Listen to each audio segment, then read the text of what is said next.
Good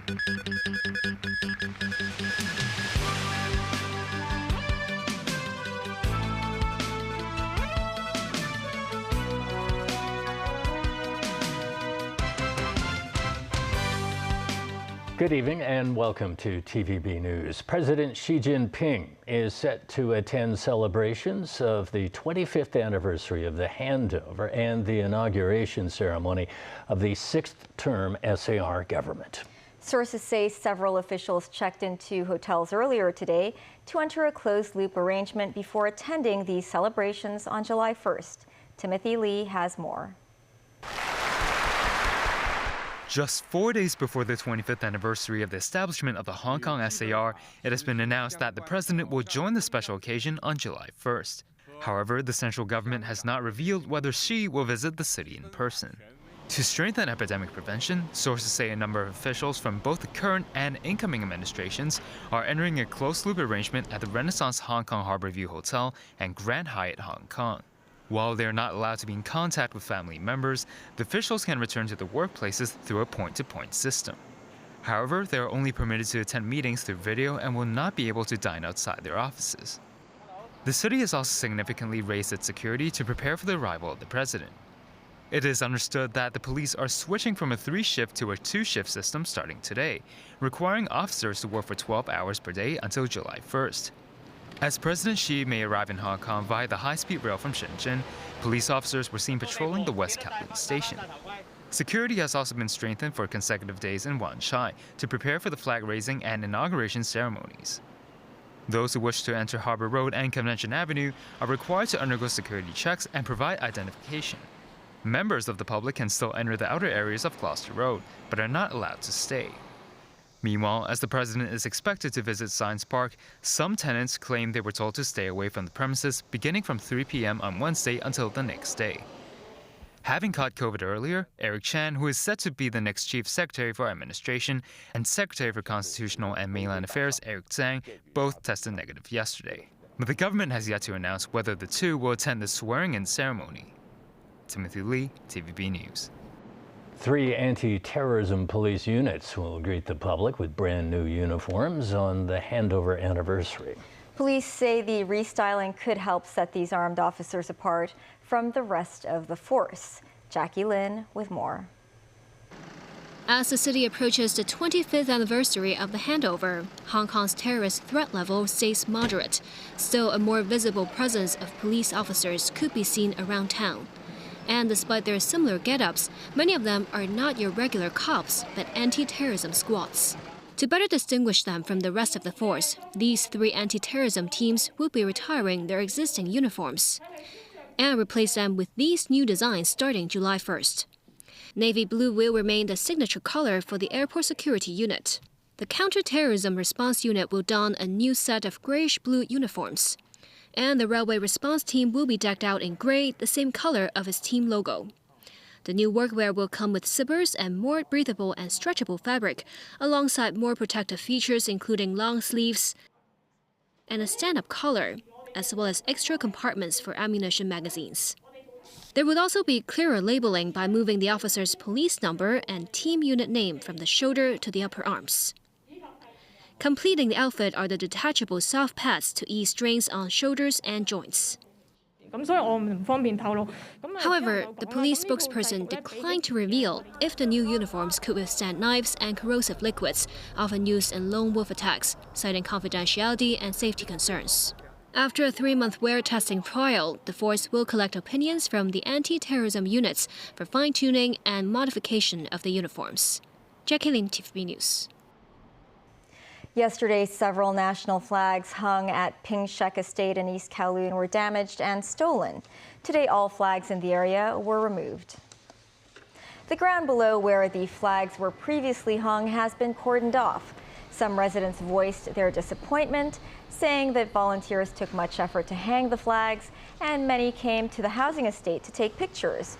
At 5 a.m. on Sunday, the police received a report about 12 national flags being defaced and 2 stolen at 2 of the buildings there.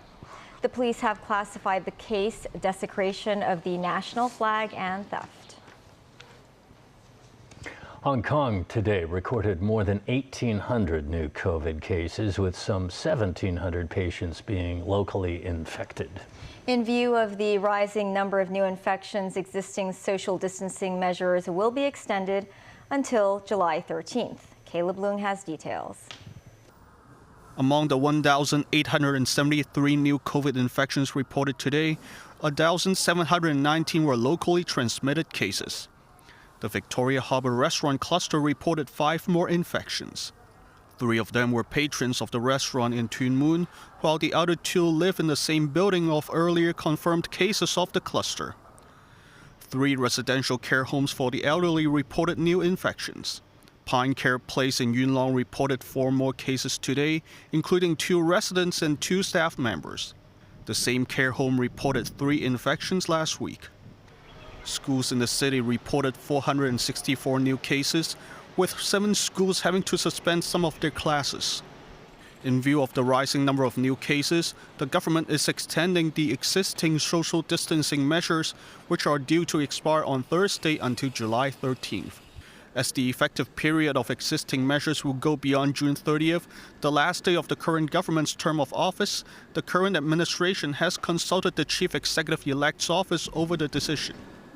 Measures to assist foreign domestic helpers and their employers to cope with the pandemic will also be extended, such as a measure to defer a helper's return to the place of origin. Currently, a helper on a renewed contract with the same employer or due to start a new contract with a new employer may apply for deferring return to the place of origin for not more than a year after the existing contract ends. In view of the pandemic, helpers who cannot return to their place of origin within the 1-year period may apply for a further extension of the limit of stay until the end of the contract. Meanwhile, for all helpers' contracts expiring on or before September 30th, the employment period can be extended for a maximum of 6 months. Applications for further extension of contracts which have already been extended will not be considered. The flexibility arrangements must be mutually agreed between the employer and the helper. Caleb Leung, TVB News. Macau recorded 96 new COVID cases yesterday. As of 6 p.m. today, 391 infections have been registered in the enclave's latest outbreak. Currently, the city is conducting a 3rd round of mass COVID screening, which is set to conclude tomorrow. The city's testing centers have also increased from 9 to 61. Local authorities reiterated the pursuit of zero COVID, noting quarantine-free travel with neighboring Zhuhai as the government's priority. Hong Kong respiratory expert Dr. Lung Chi-Chu believes it will take 2 to 3 more rounds of mass COVID screening to find all transmission chains. But he said the city should see a noticeable decrease in cases in a week's time. Overseas, the G7 leaders are into the 2nd day of their 3-day summit in Germany, with Ukraine and the global economy the focus of talks. Meanwhile, protests calling for action on climate change continued in areas near the Bavarian Alps resort where the summit is taking place. Nazvi Karim has more. 7 of the most powerful people in the world sitting down for a casual, cozy dinner at a mountain resort in what they hope is a defiant show of unity. This is the kind of togetherness the G7 leaders want to portray for Russian President Vladimir Putin, that they remain united in their efforts to punish Russia for its invasion of Ukraine in February. As Russia stepped up its assault on the Donbas region in eastern Ukraine, G7 leaders meeting at a summit in Schloss Elmau, Germany, were due to hold video talks with Ukrainian President Volodymyr Zelensky and possibly offer him military support. Man kann sicher sagen, dass Putin nicht damit gerechnet hat. In an address on Sunday, German Chancellor Olaf Scholz said, "We can say for sure that Putin did not reckon with this, and it is still giving him headaches, the great international support for Ukraine." He added that Germany and the US will always act together when it comes to questions of Ukraine security. US President Joe Biden wants to purchase surface-to-air missile systems for Kiev, according to sources cited by the Associated Press. The US is also reportedly buying NASAMS, a Norwegian-developed anti-aircraft system that the Americans also use to protect the sensitive airspace around the White House and the Capitol in Washington, D.C. Providing military hardware to Ukraine may prove easier than finding solutions to the economic fallout that Russia's invasion has had on G7 countries and the rest of the world. Indeed, this is a key area that's causing cracks, however minor, in major countries as their own economies suffer from soaring inflation, especially when it comes to food and energy. 4 of the G7, the US, UK, Japan and Canada, want to ban the import of Russian gold. But such a move has yet to reach consensus at the Elmar gathering, with Italy, France and Germany holding back. Russia exported $5.5 billion worth of gold last year, and many wealthy Russians are resorting to bullion to compensate for the Western sanctions in the wake of its invasion of Ukraine. Meanwhile, hundreds of anti-G7 protesters took to the streets in Garmisch-Partenkirchen, calling upon leaders to do more to combat climate change. Oxfam's Charlotte Becker said the G7 countries are among the biggest contributors to the climate crisis and are not doing enough to avert a looming catastrophe. The previous day, Greenpeace activists scaled the nearby Waxenstein mountain and set up a giant peace sign comprised of flaming torches. Their message was to tell the leaders that whoever wants peace must get out of fossil fuels. Nazvi Karim, TVB News. Leaders at the G7 summit have announced a major infrastructure and sustainable development program seen as a global alternative to China's Belt and Road Initiative launched by Xi Jinping in 2013. U.S. President Joe Biden said his country would mobilize $200 billion in grants, federal funds and private investment over 5 years to support projects in low and middle income countries. European leaders are expected to contribute 300 billion euros towards the initiative, which also aims to improve global health, gender equity, tackle climate change, and boost digital infrastructure. The U.S. insists that China's program offers little benefit to receiving countries who they say are often left in debt and worse off. Still ahead on tonight's news. South African police are investigating the mysterious deaths of at least 21 people at a nightclub in the coastal town of East London early Sunday. Most of the victims were minors, as young as 13 years old, who were celebrating the end of school exams. Local reports say the bodies were strewn across tables and chairs without any visible signs of injuries. Police officials say the case raises questions about why underage teens were being served alcohol. South African President Cyril Ramaphosa expressed condolences to the families of those who died. Still to come on tonight's news, Ukraine asks for modern air defense systems after new Russian missile attacks on Kiev.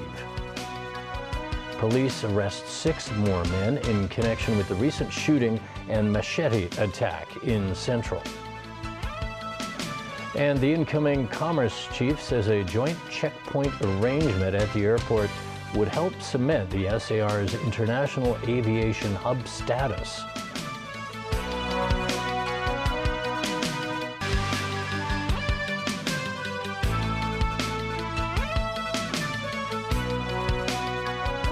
Welcome back to TVB News. Ukrainian President Volodymyr Zelensky today asked for anti-aircraft defense systems, more sanctions on Russia, and security guarantees as he addressed leaders of the Group of 7 summit. In eastern Ukraine, meanwhile, Russian forces have taken control of one key city and are battling to overrun another one nearby.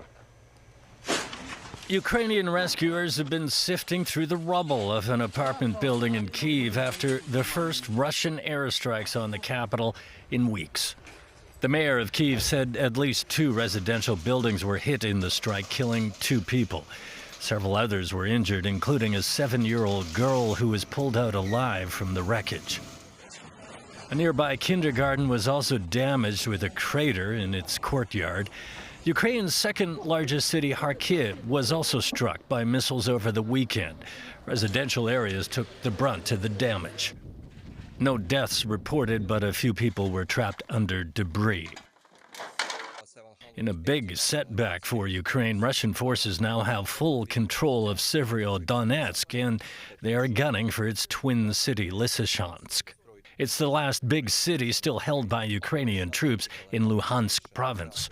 It, along with neighboring Donetsk, make up Ukraine's eastern Donbas region, the country's industrial heartland, which is now a prime target for the Kremlin. The regional governor said the city is suffering catastrophic damage from Russian shelling aimed at trying to cut the city off. Residents are being told to evacuate. Today, Ukrainian President Volodymyr Zelensky conferred by video link with G7 leaders meeting in the Bavarian Alps. He urged them to step up weapons supplies to his country, including a modern air defense system. U.S. President Joe Biden, who condemned the Kiev attack as barbarism, hopes to use his trip to press Europe to help punish Russia for its invasion as the war grinds into its 5th month. Back here at home, 6 more men have been arrested in connection with the shooting and machete attack on Wyndham Street in Central. So far, 16 men have been apprehended. Aged between 22 and 43, 2 suspects are locals, while 4 others are non-ethnic Chinese. They include the registered owners of the vehicles related to the case. Some allegedly drove or rode in the cars involved or were involved in burning the vehicles. The shooting, a rare occurrence in Hong Kong, happened in the small hours around 2 weeks ago. Police believed it was sparked by gang conflict involving 2 rival triad groups in disputes over drug trafficking. Further investigation is ongoing, and police are still searching for one of the private cars and the gun linked to the incident. Unfortunately, the gun that involved in the shooting incident we haven't found it yet, but we are working on some leads, and we're still trying very hard to try to find the gun. 2 men charged with murder over the death of a cleaner in Sheung Shui during the social unrest in 2019 will have their charges changed to manslaughter. The incident happened in November 2019 when a 70-year-old cleaner was allegedly hit on the head by a brick as 2 groups of people clashed. The cleaner died the next day. High Court Judge Esther To ordered the prosecution to amend the murder charge after she considered the evidence presented by the prosecution. The judge explained there wasn't enough evidence to support the murder charge. Secretary for Commerce and Economic Development designate Algernon Yao says a joint checkpoint arrangement with the mainland at the Hong Kong International Airport would help cement the SAR's position as an international aviation hub. Yao, also the former CEO of Greater Bay Airlines, says a co-location proposal could offer greater convenience for travelers at the Hong Kong airport. Yao added that's because a third of them were transit passengers between the mainland and overseas via Hong Kong before the pandemic. If the arrangement gets the green light, mainland checkpoints will be set up at the Hong Kong airport, shortening the immigration clearance procedures for these passengers from twice to once. Thanks for joining us. Money Matters is up shortly. Good night.